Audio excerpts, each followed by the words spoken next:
Shalom HCC Families, sesaat lagi Anda akan menyaksikan atau mendengarkan Saat Teduh edisi hari ini. Mari persiapkan hati dan pikiran saudara untuk bersungguh-sungguh mengambil waktu, berdoa, dan menyembah Tuhan bersama-sama. Kami berdoa lewat Saat Teduh ini, saudara dikuatkan dan saudara diubahkan lewat firman Tuhan yang luar biasa. Mari siapkan hati saudara dan selamat menyaksikan.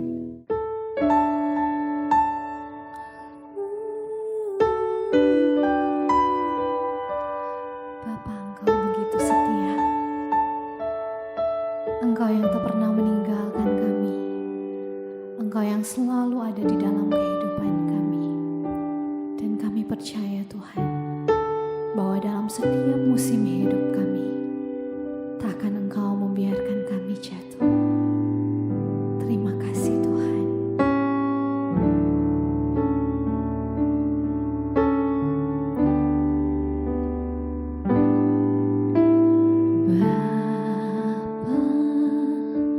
Kau setia,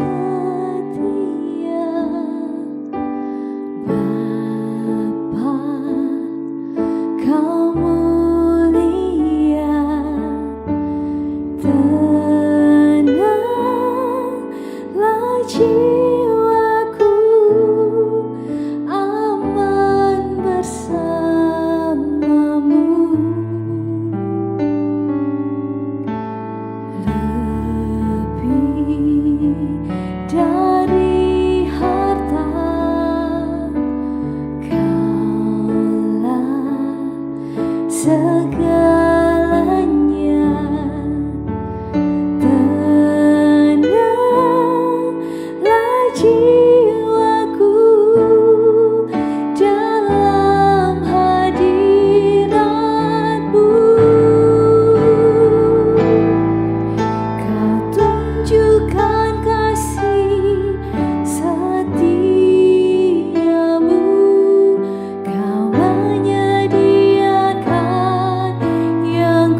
di surga, kami bersyukur Tuhan untuk kebaikan-Mu dalam kehidupan kami.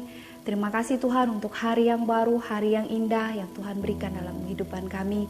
Sebelum kami memulai hari kami Tuhan, kami mau untuk memulainya dengan merenungkan firman-Mu. Kiranya Allah Roh Kudus-Mu yang memampukan kami, memberikan kami hikmat, urapi hamba-Mu, urapi kami yang menonton ini Tuhan, dan kiranya kami bisa menjadi pelaku firman-Mu dalam kehidupan kami. Terima kasih ya Bapa di surga, kami bersyukur hanya dalam nama Yesus Kristus kami berdoa, haleluya, amin. Shalom jemaat Hasisi Tuhan dimanapun kita berada, bersyukur, puji Tuhan kita masih sehat, masih diberikan kekuatan dari Tuhan. Tidak terasa ya saudara-saudari, kita sudah memasuki pertengahan tahun 2021 dan kita akan memasuki tahun 2022. Bapak Ibu Saudara-saudara, renungan pagi edisi Saat Teduh hari ini kita akan belajar bersama-sama di dalam Yakobus 4 ayat yang ke-14. Yakobus 4 ayat yang ke-14 saya akan bacakan. Sedang kamu tidak tahu apa yang akan terjadi besok. Apakah arti hidupmu? Hidupmu itu sama seperti uap yang sebentar saja kelihatan lalu lenyap. Amin. Saudara-saudara yang dikasihi Tuhan, renungan di pagi hari ini saya memberikan judul Mengatasi Ketidakpastian Hidup. Mengatasi ketidakpastian hidup.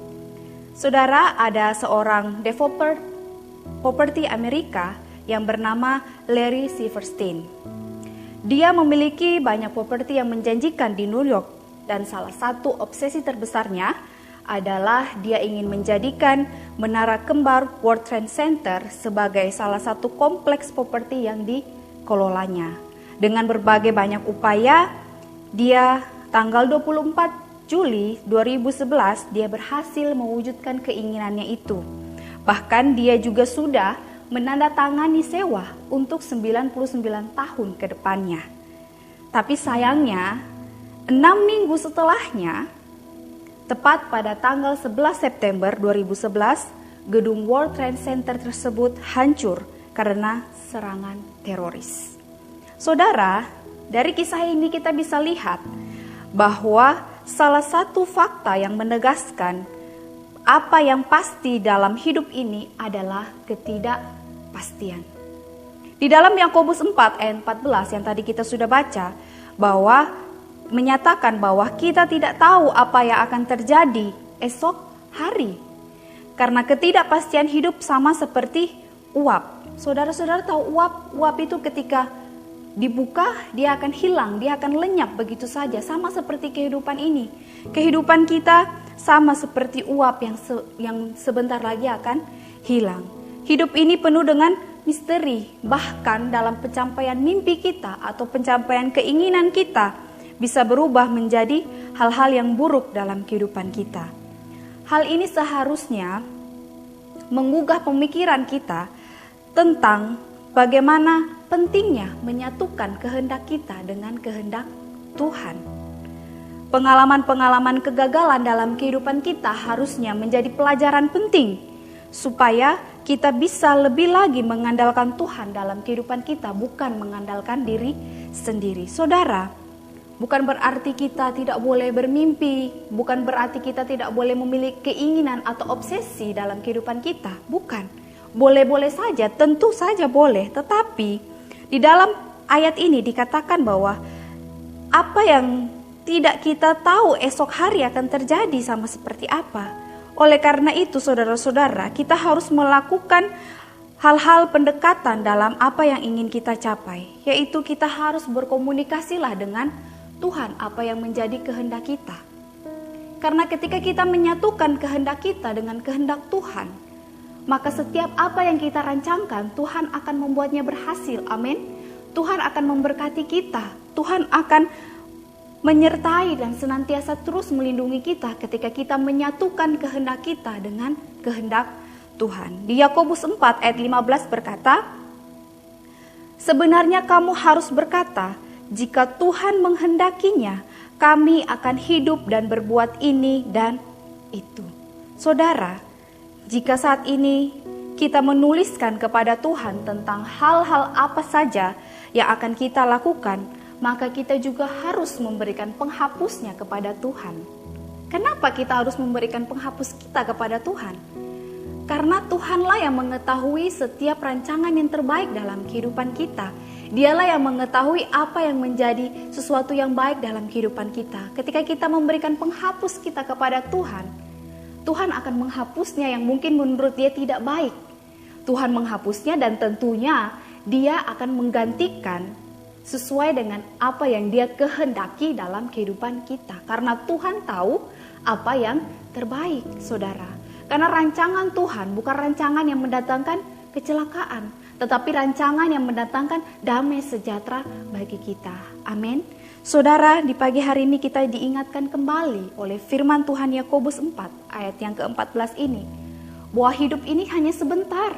Kita tidak tahu apa esok yang akan terjadi. Bahkan di pertengahan tahun ini 2021 dan kita akan mengakhirinya.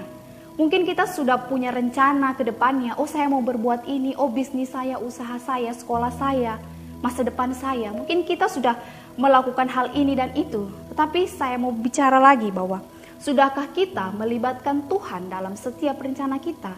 Sudahkah kita menyatukan kehendak kita dengan kehendak Tuhan dalam kehidupan kita? Sudahkah kita menjadikan Yesus sebagai penghapus dalam kehidupan kita? Bapak, Ibu, saudara-saudara yang dikasihi Tuhan, mari kita mau lebih introspeksi diri lagi. Bahwa tentunya pasti kita pernah gagal. Pasti ada kegagalan yang kita alami ketika kita tidak melibatkan Tuhan. Bahkan di dalam hidup ini tentunya pasti ada keuntungan ketika kita melibatkan Tuhan dalam setiap rencana kita, ketika kita melibatkan Tuhan dalam setiap urusan kita. Saudara, di pagi hari ini, apa yang harus saya lakukan? Apa yang harus kita lakukan? Bahwa ketidakpastian hidup ini sesungguhnya harusnya kita lebih dekat dengan Tuhan. Dan apa yang harus kita lakukan yaitu kita mau menyusun rencana kita dengan baik dan tanyakan Tuhan melalui doa. Saudara-saudara, apapun rencana kita ke depannya, kita mau susun dengan baik, kita mau tanya kepada Tuhan lewat doa. Bukannya kita menyusun dan kita mau hidup dengan egoisan kita. Tapi bagaimana ketika kita menyusun rencana, kita tanyakan kepada Tuhan melalui doa. Karena kita tahu bahwa Tuhan yang akan menyertai.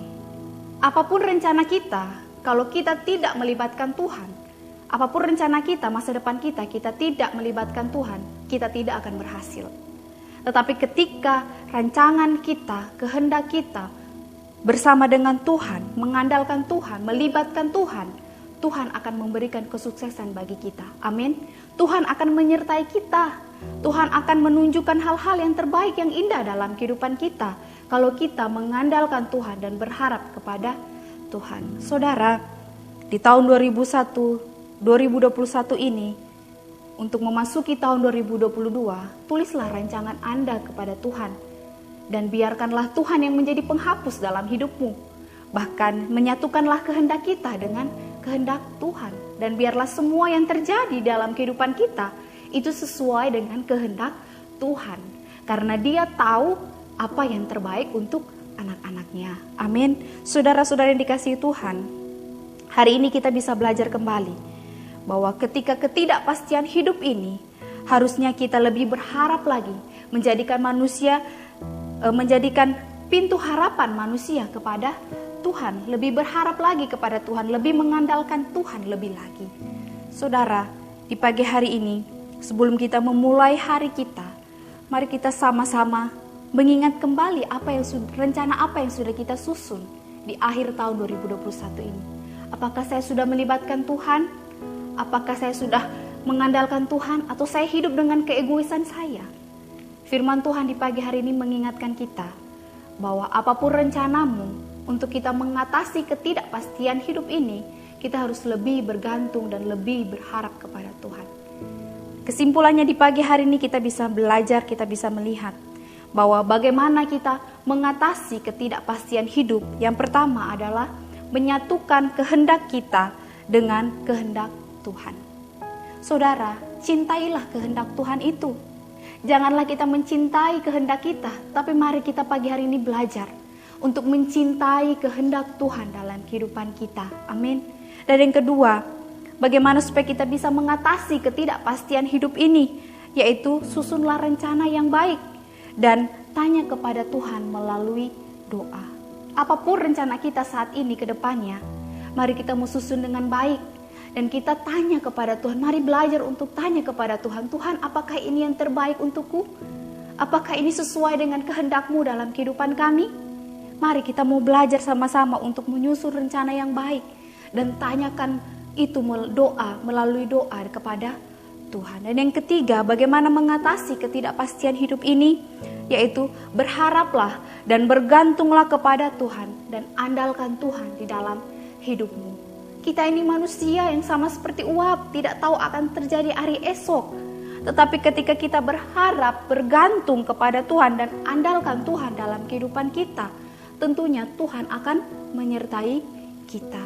Kita tidak bisa hidup tanpa Tuhan. Hanya Tuhanlah yang menjadi sumber harapan, hanya Tuhanlah yang menjadi sumber kekuatan dalam kehidupan kita. Saudara, di pagi hari ini, bila kita menjalani hidup yang takut akan Tuhan, kita tidak akan takut akan hari esok.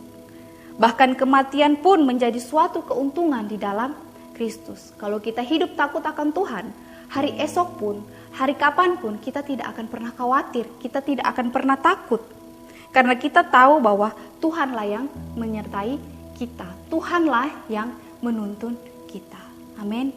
Saudara-saudari, di pagi hari ini kita bisa belajar bersama-sama, kita diingatkan kembali rencana kita di tahun 2022, mari kita mau untuk menyatukan kehendak kita dengan kehendak Bapa. Kita mau untuk lebih lagi menanyakan rencana kita kepada Tuhan melalui doa. Kita berdoa untuk rencana kita di tahun 2022 agar Tuhan menyertai kita. Bahkan mari untuk lebih lagi mengandalkan Tuhan, untuk lebih lagi berharap kepada Tuhan. Dan biarlah firman Tuhan di pagi hari ini menjadi kekuatan bagi kita. Dan untuk memulai langkah di tahun 2022, kita percaya bahwa Tuhan yang akan menyertai kita. Amin. Puji nama Tuhan, mari kita berdoa. Bapa di surga, kami bersyukur Tuhan untuk kebaikan-Mu dalam kehidupan kami. Terima kasih Tuhan untuk kebenaran firman-Mu. Kami belajar Tuhan untuk bagaimana kami mengatasi ketidakpastian di dalam hidup ini. Kami mau belajar untuk menyatukan kehendak kami dengan kehendak-Mu Tuhan. Kami mau belajar untuk mencintai kehendak-Mu dalam kehidupan kami. Dan biarlah apapun yang kami rancangkan Tuhan, kami mau berkomunikasi terlebih dahulu dengan Engkau melalui doa kami. Ajarkan kami Tuhan, tuntun kami Bapa. Bahkan kami Tuhan dalam kehidupan kami lebih lagi mau mengandalkan Engkau. Mau lebih lagi berharap hanya kepadamu Tuhan. Karena Engkaulah satu-satunya pintu harapan kami ya Bapa. Terima kasih Bapa, terima kasih Yesus. Ampuni kami Tuhan ketika kami seringkali egois, seringkali kami tidak mengandalkan Engkau, seringkali kami tidak melibatkan Engkau dalam rencana kami. Ampuni kami Tuhan. Di pagi hari ini kami mau belajar kembali, untuk kami mau mengingat kembali apapun rencana kami di tahun 2022 nanti Tuhan. Kami mau melibatkan Engkau. Kami mau biarlah Engkau yang terus ada dalam kehidupan kami. Terima kasih Bapa di surga, kiranya firman-Mu ini bisa menjadi rema dalam kehidupan kami, bahkan dalam sepanjang kehidupan kami ini Tuhan, kami mau melakukan firman-Mu Bapa. Terima kasih ya Bapa di surga, kami serahkan kehidupan kami dan hari ini ke dalam tangan-Mu. Kiranya damai-Mu, sukacita-Mu senantiasa terus mengalir dalam kehidupan kami. Terima kasih Tuhan, hanya di dalam nama Yesus Kristus kami berdoa dan mengucap syukur. Amin. Terima kasih Anda telah menyaksikan Worship from Home edisi Saat Teduh. Kami berdoa saudara diberkati dan dikuatkan lewat edisi Saat Teduh kali ini. Sampai berjumpa di konten online Worship from Home berikutnya. Tuhan Yesus memberkati.